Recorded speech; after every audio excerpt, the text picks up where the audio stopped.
In this video, we will see how to hide your Facebook friends list from public viewing. Before that, please subscribe to my YouTube channel and click the bell icon to get updates when new content is added. Click and open your Facebook app on your phone. Next, we need to click the menu in the top right corner of the screen. Next, scroll to the bottom, click Settings and Privacy tab. Next again, click the Settings tab on this screen.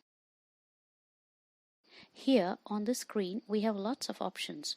We need to find and click Privacy Settings under Privacy section. On the Privacy Settings screen, search and click Who can see your friends list. Next, Friends can see friends list. So I want to make it completely private. Only I need to see it.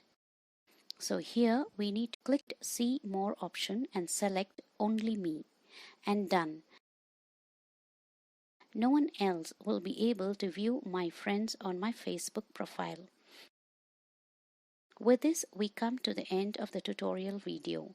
Please like, comment and share the video if it was helpful, and subscribe to my channel to get updates when new content is added. Thank you.